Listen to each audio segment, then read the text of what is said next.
This time on Road and Race, it's all about getting the preventative maintenance and servicing sorted out on my cheap 5 Series.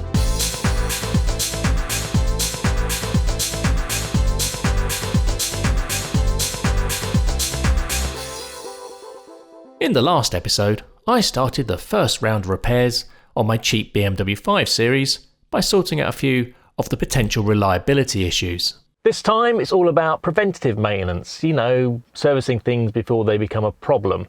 So this week I'll be changing the transmission fluid, the differential fluid, the engine oil, and I'll be changing the fuel filter. First up though, I'm going to check the car for any faults by using an app on my phone called Carly for BMW. Plug in the adapter, start the app, and then check for faults. Here we have code 452A for the diesel particulate filter, or DPF for short. So what is a DPF? Well, think of it as like a mesh filter. It takes your exhaust gases and filters out all the soot and collects it. Then, on a long journey, usually a motorway journey, it takes all this soot and tries to get rid of it by burning it into ash. The Carly app lets you see how much soot and ash are estimated to be in the DPF. It also gives you the option to manually initiate a regen to burn off the soot if it's building up. So back to the warning code. If you look this up online, then you'll see there's a default code that the computer puts up when the car's done 125,000 miles. Basically, it assumes that your DPF is clogged up with ash now and will need replacing.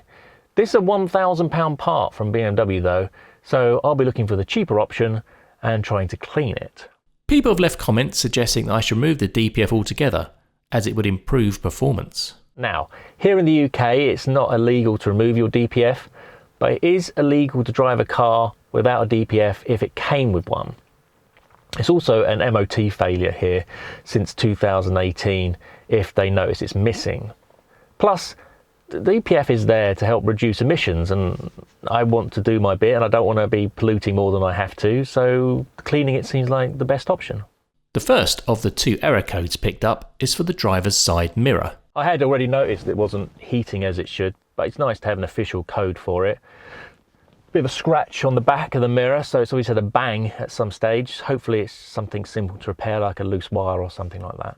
The other code is for the AUC. The AUC, I've got it written down what it does here. It detects pollutants in the ambient air when air conditioning is using outside air, as opposed to recirculating inside air.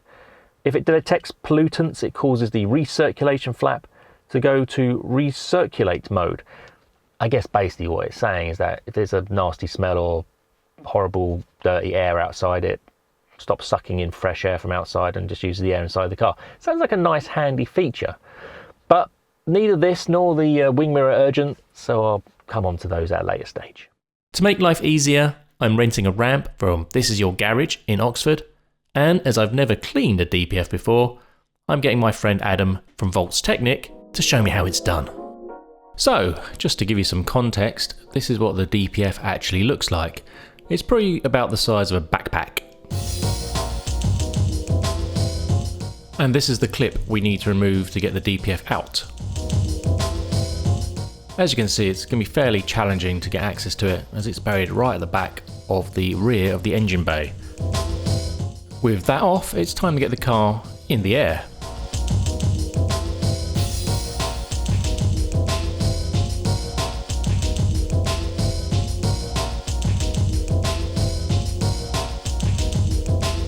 Now we need to disconnect the DPF from the exhaust.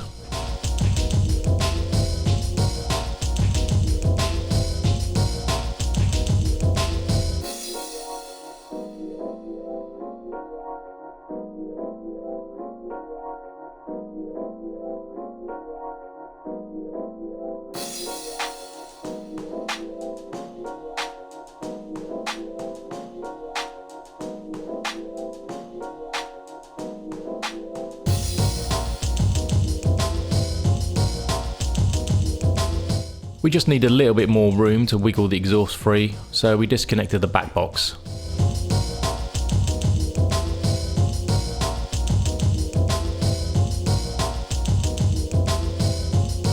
Annoyingly, there wasn't quite enough room to wiggle the DPF out because the steering rack was in the way. So Adam disconnected one arm of the steering rack.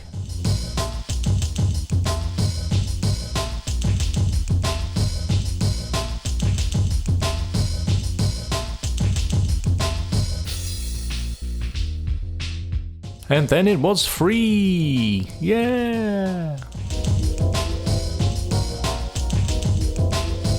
We did snag one of the connectors, pulling the DPF out, but that's no problem for Adam.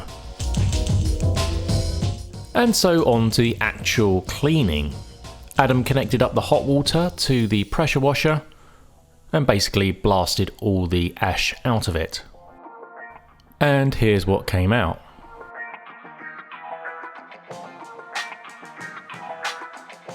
Here's a shot of the DPF looking nice and clean.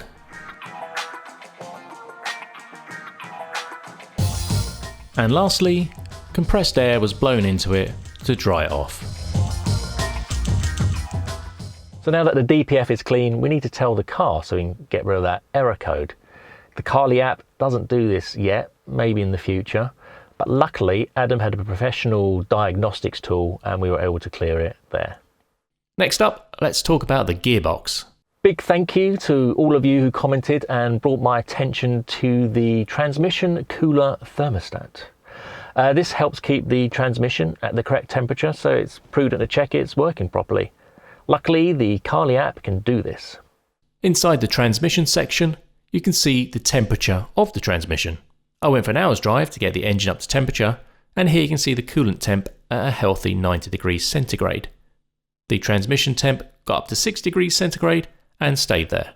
Now, I've done a bit of searching on the internet and I can't find any official documentation from ZF about the normal operating temperature for the transmission. So I'm assuming this is probably okay. If anybody definitively knows or can point me towards a source from ZF to let me know. I'm guessing it's okay because if it had failed open, then the rest of the coolant in the car wouldn't get up to temperature either, so I wouldn't see those healthy coolant temperatures I get. But, you know, let me know. Now let's talk about maintenance for the gearbox. BMW say you don't need to change the fluid as it's lifetime. ZF, however, the manufacturers of the gearbox, recommend changing the fluid every 10 years or 100,000 miles. I guess in this instance BMW mean lifetime as the lifetime of their warranty. Anyway, let's get it changed. Here you can see the transmission in the centre of the shot. The first thing we need to do is to make sure we can loosen the fill plug. Nothing worse than draining all the oil out of a transmission and then realising you can't fill it up again. Then the drain plug gets undone.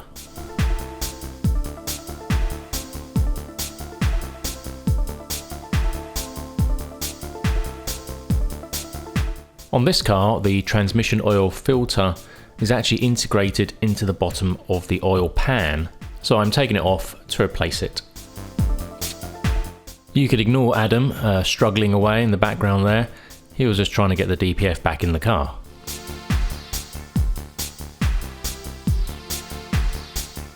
Here's the new pan. Here's the fluid we'll be using. And here's the pump to get the fluid into the transmission. When screwing the new pan on, you have to do it in a certain order, as shown on screen. And don't over tighten the bolts, no more than 10 Newton meters. Pump in the new fluid until it starts to spill out the fill hole. In this case, it was about 2 litres. With the engine running but foot on the brake, cycle through reverse, then all of the forward gears. Lastly, leave the engine running and wait till the transmission gets up to 30 degrees centigrade. Then simply top up the fluid until it drains out. Then close the fill plug. So this leaves us with just 4 small jobs left. The engine oil and fuel filter need changing every 15,000 miles. The differential fluid is lifetime, but it's so cheap and easy to do, why wouldn't you just change it? And also I need to check the drive shaft joints for any wear. First, we're going to change the differential fluid. This being a rear-wheel drive car, The diff is at the back. So, as before, loosen off the fill plug. And because there is no drain plug on this differential, we have to use this special suction device.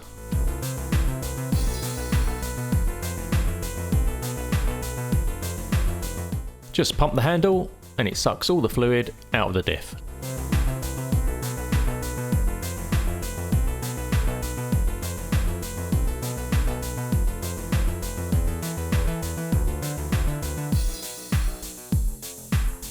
Then simply pump fresh fluid into the diff until it starts to leak out the top.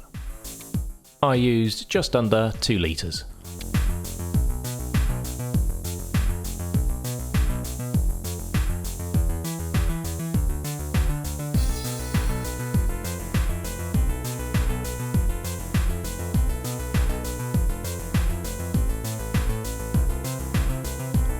Next up, we're going to change the fuel filter. It's buried underneath all this plastic, so that has to come off first.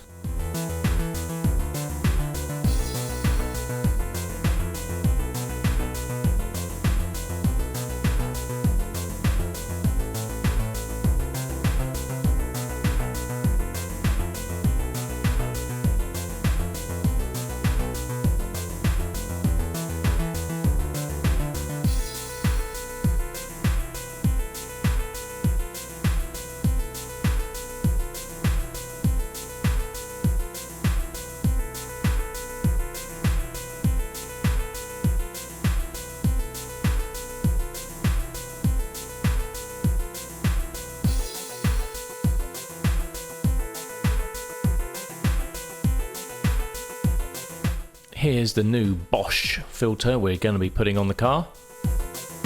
And here it is next to the one we took off, the MAN filter. As you can see from the date, it was made in 2017, so last changed about 2 years ago.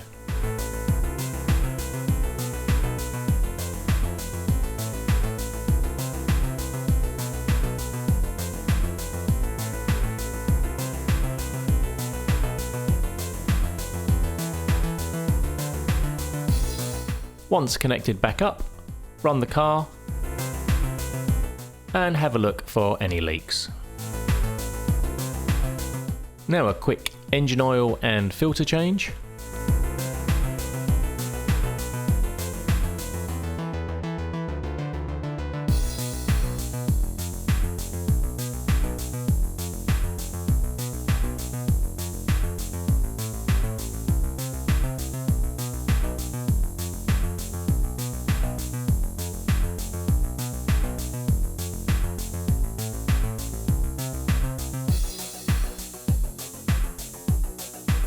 This rubber joint, which connects the drive shaft to the engine, can crack and wear out, so it's worth checking. Luckily, mine seems in fairly good condition. Next time on Road and Race, I completely overhaul the braking system by replacing the discs, pads, hoses and fluid. I also replace the horrible run flat tyres and find out why one of my tyres keeps going flat.